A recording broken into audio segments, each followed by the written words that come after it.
Good afternoon, this is Sunshine Reports. I am Sahid Aribisala. As part of efforts to alleviate hardship and improve the well-being of retirees in the state, the Ondo State Governor, Lucky Aiyedati, was approved 2.5 billion naira for the bulk payment of gratuity arrears for local government retirees and primary school teachers. This fourth tranche, covering those who retired in 2013, will be disbursed at the Cocoa Conference Hall of the Governor's Office tomorrow, Friday, 14th February 2025. Permanent Secretary of the Ministry of Local Government and Chieftaincy Affairs, Oladele Adesomi, explained that 2.5 billion naira has been set aside to settle a significant portion of these outstanding payments for both living and deceased retirees. He reiterated the government's commitment to implementing more meaningful and impactful programs aimed at improving the lives of the people. It will be recalled that the governor last year, July, flagged off the second batch of bulk payments of outstanding gratuities to local government retirees. Today is World Radio Day. In 2011, UNESCO declared February 13 as World Radio Day, which the United Nations General Assembly adopted in 2013. As stated by the United Nations, World Radio Day aims to enhance public and media awareness about the significance of radio. The theme for this year's celebration is Radio and Climate Change, highlighting its role in representing diverse voices and shaping societal experiences. Radio, an affordable medium, particularly effective in reaching isolated communities and at-risk populations, has provided a platform for engaging in public discourse for decades. Regardless of individuals' educational backgrounds, it remains vital for emergency communication and disaster response. Radio is very, very important, and it is one aspect that it is very essential in human endeavor. Like my experience with the radio, I've been on the radio for almost 29 years. So basically, radio is meant to inform, to educate, and to entertain the listener. But why radio is very, very important and essential is that one can listen to radio anywhere you are. A palm wine tapper can listen to the radio. A farmer in the bush can listen to the radio. If you are working, maybe you are doing house chores, you can also listen to the radio. Driving a car, you can listen to the radio. So there's no place you are, because radio. Broadcasters or journalists must also acquaint themselves with latest information for them to be able to communicate educate information to their listeners. What we need to do is also to ensure that our programming also reflects what's going on around us. That's not how we jettison issues of climate change, because that's the most important thing that is being talked about in the world today. Though politics is also important, because political activities is also going all around, especially in a country like ours, where we also hold ties to politics. The economic development, the society at large also revolve around politics. So there's no how we can divorce politics from what is also going on. But as a player, the media executives should also ensure that their programming has to do with how people can get information about climate change. 20% of them want politics. They want to go into politics, leaving some essentialities aside. And one of the essentialities is our environment. Environment. It's not even your surroundings that you refer to as an environment. People, you refer to them as an environment. That is the human environment. The climate, the vegetation, and some other things. These are the things we refer to as environment. Now, as you rightly said, what is the proportion or the percentage of environment-related programs we have in our radio, on our radio and the TV? Very, very less. Even if you would see, that would be maybe 2 out of 10. Together we can join hands to mitigate this climate issue, especially climate change. We can join hands together by, for example, radio station propagating this information to the people, what they shouldn't do, what they should do.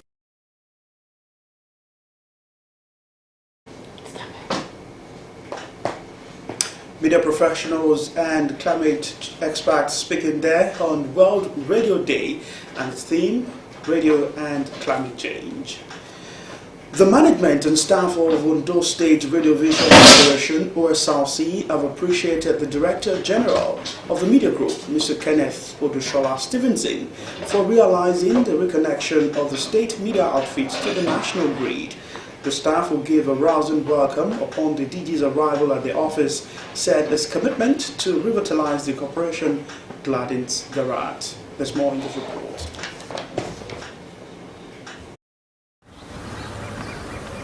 After running for over 2 decades, it's now time for a cease and fumes and the sounds of these generating sets which have powered the Ondo State Radio Vision Corporation for years. These developments follow the reconnection of the source of power for the state-owned broadcast outfits to the national grid, bringing to an end the over-reliance on diesel-powered generator for electricity.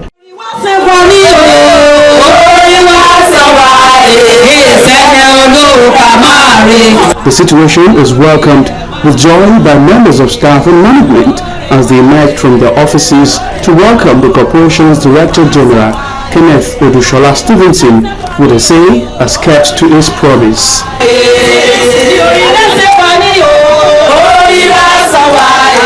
The media group was detached from the national grid in 2004, and the long wait for a reconnection is now finally over. Director of Engineering Services Femi Ayokomilobo recounts the years of reliance on generators for the station's operation. It is easy for us to be here now because the noise of the generator is not there. The generators are not making noise. Someone from Rita Bele called me this morning and he said, are we not on air? And I told him we're on air. He said, because it's a generator that used to wake him up every day. And I just told the person that, look, you better go and buy an alarm now. That henceforth, if you don't have an alarm, you'll be late for work. So we want to thank you very much. Starting from around 11 p.m. yesterday night, we started running all our systems, the 3 transmitters, and I mean television, Radio Orange, and Radio Alalaye on national grid. And up to now that we are still here, we are still on that particular grid. For effectiveness, the reconnection to the national grid is placed on a dedicated line which guarantees constant power supply. The Director General, Odushola Stevenson, who was caught unaware by the welcoming party, said the milestone is a significant step towards improved service delivery to the public. Once we have power and with alternative generator, at least we can plan ahead in terms of our content, in terms of our reach, and for more money to come. And if you remember my speech, I said people, products, and profit. You can't make profit where you have challenges and you send all your money, buying diesel. And I figured that this was the first assignment. And I told Mr. Governor, whether you release money or not, I'm going to do it. Just give me approval. And so. Mr. Odushola Stevenson thanked Governor Ayedatiwa for prioritizing the re-engineering of the state media outfits for efficiency. I'm emotional, because in my own little corner of business, I know what it means to spend money on diesel. I know what it means to ration circumstances. So when we were able to, now that we're able to achieve it, it's to the glory of God and for the support of Mr. God. Next thing he said, Kenneth, look, go and put me on DSTV. I said, well, we are working on it and we are believing that before the end of this quarter, we should be able to achieve. Amen. Already, we have 2 clients. They're already working on giving us transmitter. Because what we have here is 20-something years old. Yes. Working at 20, less than 20 capacity, 20% capacity. So we're already working on this whole thing. We just need turnaround, but we need the support of Mr. Governor. Because we can't do it. It's a state-owned project. Yes. So even if we have all the money in the world, if we don't get the approval, we can't do anything. But what I'm going to assure every one of us is the fact that as colleagues in this industry, we are either journalists or broadcaster or engineering or what have you, we are in this together as colleagues. Let's give ourselves support. We will see bigger things to come. The welfare of the people will be paramount. We spend money on other things right now to improve on the life of the people. We will spend more money on training. Whether you are a driver, you should go for training. Whether you are an office assistant, you should be trained. 13th of February 2025 has no doubt entered history books of the ever-evolving Ondo State Radio Vision Corporation as management sets their focus on other areas of improvement. Sahid Aribisala, Osrc News. Nigerians have been urged to adopt energy-efficient practices to reduce consumption. This key message took center stage at a training program organized by the Energy Commission of Nigeria in collaboration with Pfizer Engineering and Solutions Limited. Blessed Obe has more on the report.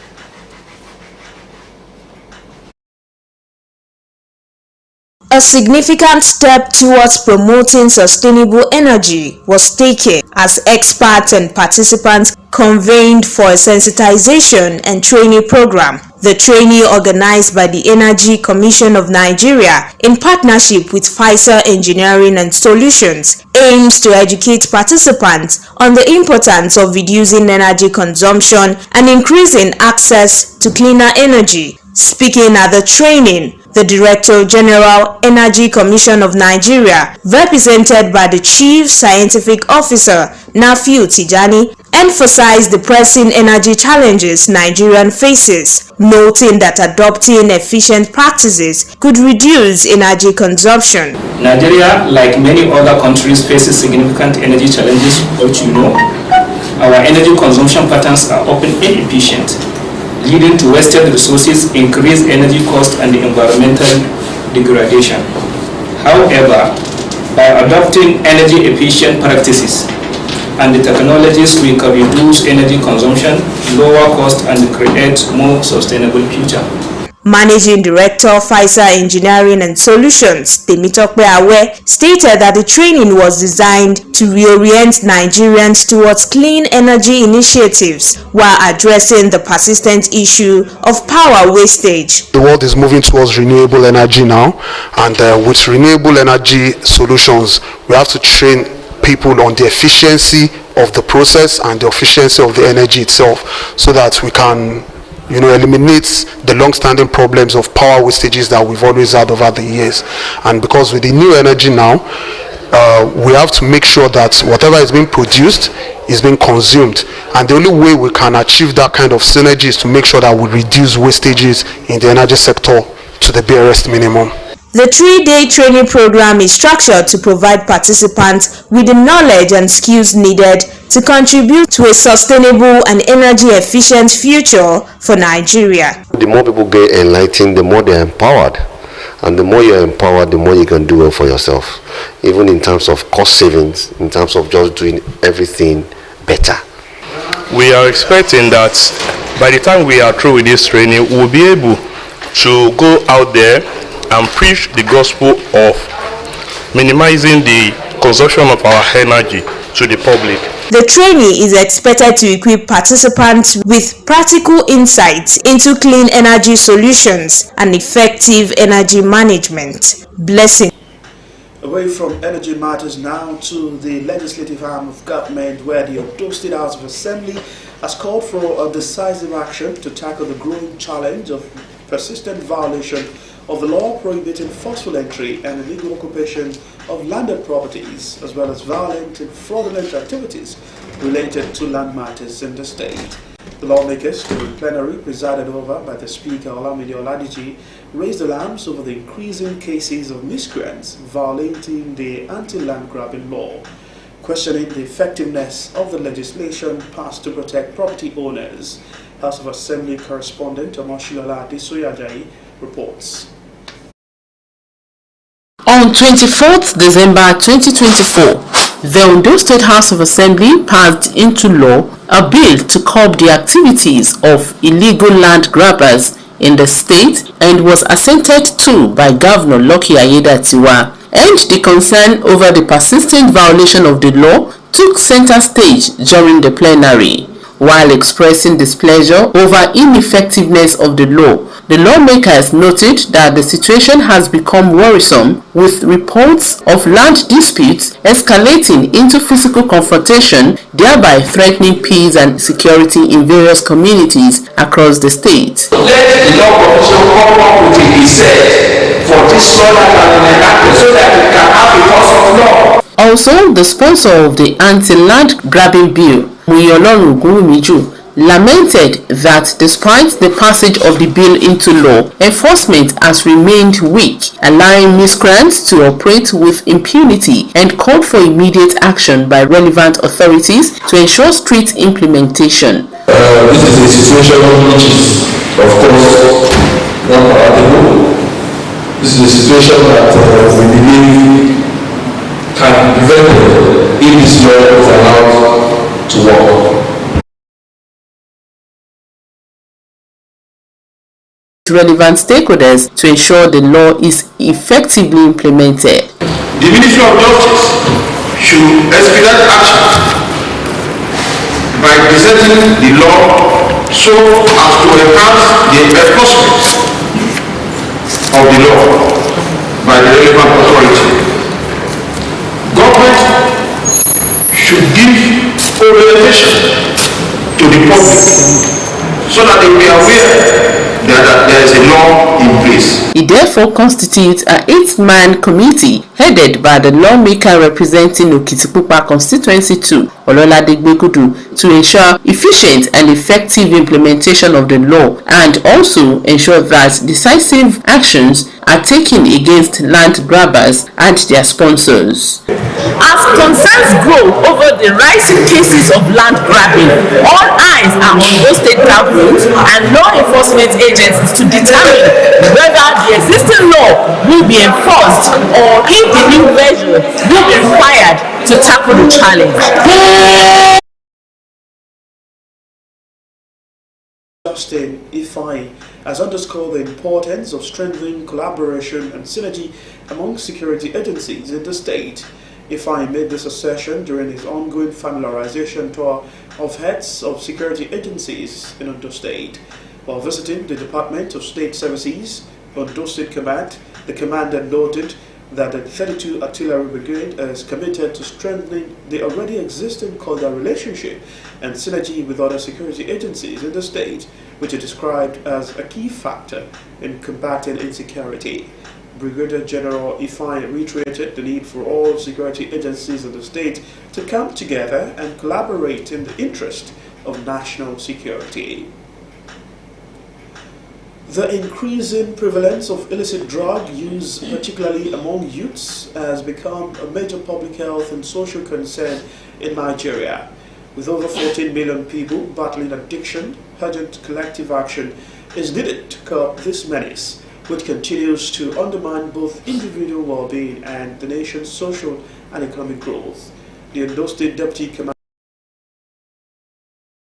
of the National Drug Law Enforcement Agency, NDLEA, Yetunde J. Fox, said drug abuse is rampant in society, particularly among youths, and called on all stakeholders in every community to join forces with the authorities to curb drug-related activities, which she described as dangerous and detrimental to one's career. The NDLEA official added that many young people are currently in rehabilitation facilities across the country due to drug abuse, stressing that drugs are not food but chemical substances capable of negatively altering the mind of the user. She emphasized the importance of educating young people at the secondary school level about the dangers of drug abuse to deter them from engaging in it. Residents of Akure, the Ondo State capital, have raised alarm over the influx of destitutes and beggars into the city.